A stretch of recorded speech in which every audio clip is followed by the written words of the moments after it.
Guys, it's out. So they immediately dropped on Twitter last night that the Bendy and the Dark Revival trailer would be dropping today, and it is today, and I'm super excited. It just dropped on YouTube. I'm ready. I'm so excited. I am literally like vibrating with excitement on the inside. I love Bendy and the Ink Machine. I'm super happy that we're getting more of it. I know the team's been working their absolute butt off on this game, as well as Showdown Bandit, but I'm super excited because this is a team that's been really good at like pressing the boundaries of what they can do in terms of gameplay and everything. Every chapter in Bendy and the Ink Machine just got better and better. So with Bendy and the Dark Revival, I'm super excited to see exactly how much they've grown. From what we saw already, it looks like it's going to be much better graphics-wise and everything. And I just want to know about the story. What is this story going to be? Is it going to be related to Henry's story? Is it going to be completely separate? I have no idea. I'm not going to speculate. Let's just go ahead and get into this. So normally I do watch these videos with Squeak Squonk, but today I haven't been able to find him. I woke up this morning and he was just gone. And I've checked all around the house and I just can't seem to find him. So he's like kind of disappeared and I'm not really sure where he could possibly be. Oh, what are you doing here? Oh, what's wrong? What happened? Okay, we don't have to talk about it. I'm sorry. You're okay. Sounds like you had a nightmare, bud. You feeling better now? You want to come watch the trailer with me? Alright, let's go watch the trailer then. Yeah, sorry guys. I have no idea what got him so upset. But he feels a little bit better now, so he wants to watch the trailer with us. Alright, let's go ahead and do this then, bud, alright? Crank the volume up for maximum intensity.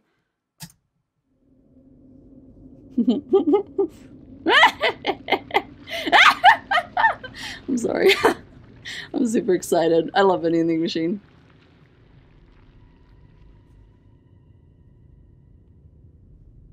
A pretty girl like you shouldn't be wandering around. Oh, oh, what? Good lord. Oh, oh, whoa. Whoa, what? This feels wrong. Is that Allison? What? What? What?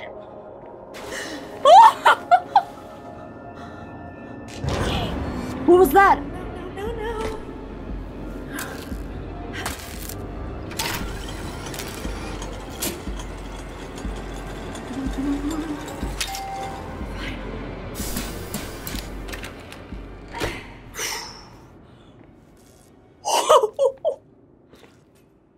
The machine must endure.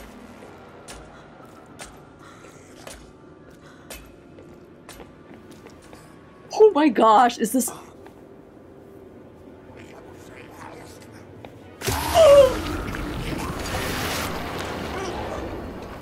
What? I'm just... What? What's happening to me?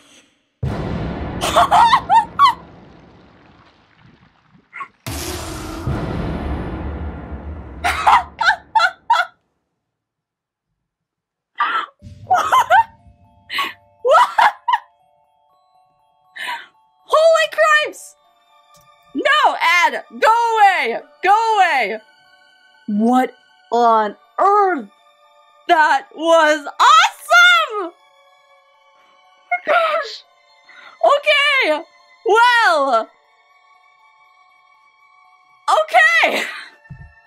Alright, oh my gosh, I have to go back over that. There was so much in there. What? Okay, so was that... I can't tell. I'm terrible with remembering voices, so like, was that Allison? Let's see here. So first off, just let me say that the graphics for this look amazing. I know that it's been some time since the last game, but even so, this team continues to amaze me with how, like, quickly they're able to improve. Like, even just comparing Chapter 1 to, like, Chapter 5, it's just, like, mind-blowing in the amount of things that they were able to do. Because this is, remember, this is a small indie dev team. This is, Bendy and the Ink Machine was, like, their first big game and everything like that. So just to see how far they've come, graphics-wise and everything like that, is just incredible. A pretty girl like you shouldn't be wandering around all by yourself. So that voice right there, we haven't gotten a name for this character yet, but I do recognize it. In the past, they dropped old tapes and stuff like that, and one in particular was Voice of Unknown, and his name was crossed out.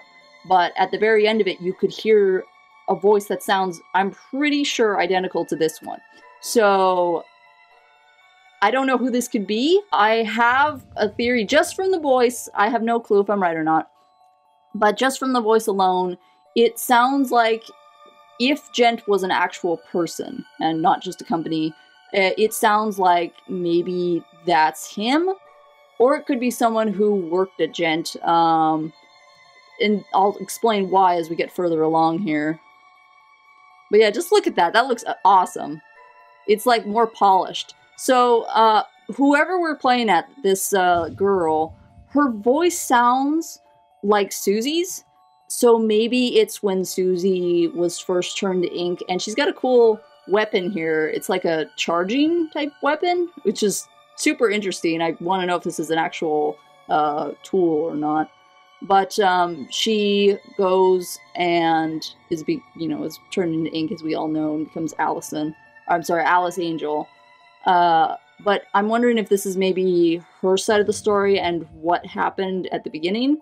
And then she gets startled by whatever the heck this thing is. What is that? It kind of looks like a mix between a lost one, a seeker, and a humanoid. It would be interesting to see if this creature is actually going to be chasing us around the studio instead of Bendy. I don't think that's going to be the case, only because it's Bendy in the Dark Revival, and Bendy is kind of like the main antagonist. But if we get another bad guy who's also chasing us, I'm out. I'm out. But it could also possibly be the voice that we heard at the beginning addressing whoever this character is. My guess is Susie. But then she runs away, plugs her thing in, and yeah, so see, it's like a charging device almost. And I really want one of those. Those are cool. They're so good at like building the tension, just like it's so... Ugh.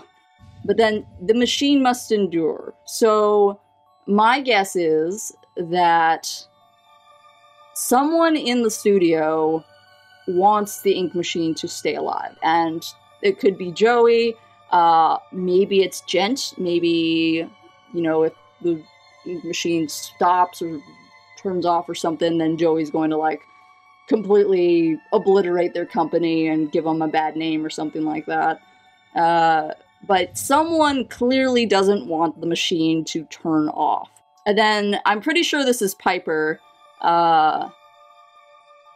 He just looks different because of the upgraded, yeah, that's definitely... Gosh, that still freaks me out. Yeah, that's definitely Piper. That is horrible. I almost wish they would have stayed with the old graphics. That is horrible. Oh, look at his teeth. Ugh. So she approaches him, and then he fades away, which is an interesting thing. She just approached it, and it disappeared. So, this Piper was a hallucination. It's either implying that everything that's happening in the studio isn't quite what it seems, and that everything is just like, it's the ink fumes giving everyone hallucinations and stuff. And I kind of hope that's not what it is, because I do like the whole supernatural element of it, and the fact, you know, it's like, magic, and you shouldn't have messed with this, and Joey Drew's greed has now destroyed everything. Instead of just, oh, you guys are all hallucinating off of fumes. But Henry had something similar to this happen to him in the game. Back in, I believe it was chapter 5, when he was going through the hallway, he got that nightmarish hallucination of all these hands reaching out for him. And then it disappeared, and he found out it wasn't actually there. And then also again in the library, where, you know, it was just like the books rattling off the shelves and, you know, all that. So I think that's what's happening here. And I think it is a side effect of the turning into ink. And because of the way that the ink warps your mind, it causes you to hallucinate things like this. And of course, she's in shock because she's like, "What's happening to me?" And oh my gosh, this title it looks so cool. Like, you can see the amount of detail in it now. So whoever did that, just good job on that. And I don't know what this thing is. It's very hard to see. I'm guessing that this will either be the thing that is chasing us, or it's going to be maybe she sees one of her coworkers turning, going through the turning process, being converted into an ink monster. And if we see that, that is going to be absolutely horrifying and also really cool because, I mean, how would something like that even look? I can imagine it would be absolutely terrifying. And break the cycle this fall. So that kind of confirms the whole thing of Bendy and the Ink Machine. And it's kind of surprising it's coming out in fall, because isn't Showdown Bandit also coming out during the fall? If it is, then that's just unbelievable that they're dropping 2 giant games around the same time period. But either way, just, man, I'm excited for this. This looks like it's going to be really good, and it's a completely different story, completely different characters. I wonder if it's happening around the same time as Henry's story, or if it's happening during a different set of time. There wasn't really anything in there to indicate whether it was as such, so I'm not sure. I'll be very interested to see when this game comes out, and you can bet your butts I'm going to be playing this game. I am most likely going to be gone all of August, though, so if it comes out in August, I will play it in September when I get back. If it comes out in September, though, then no problem. I will be doing a full live stream of this on my channel, and I'll update all of you guys on Twitter when that happens. I sincerely hope we get to have, like, some sort of reference to Henry, even if it's just, like, a little tape. Then I'll be happy with that. It doesn't even have to include him, but beyond that, and I'll be happy with that. Either way, it's good to return to the studio and see what other horrors await us. So lots of questions, and I'm freaking excited, man. I really am. Yeah, you are too, bud, I know. I will definitely be keeping tabs on this, and if there's any updates or anything worthy of a video, then I will definitely be posting it here. But until then, if you guys like this video, make sure to leave a like down below. Let me know what you think in the comments, follow me on my social media, and we'll see you in the next video that we do around here. Peace, guys! Say bye!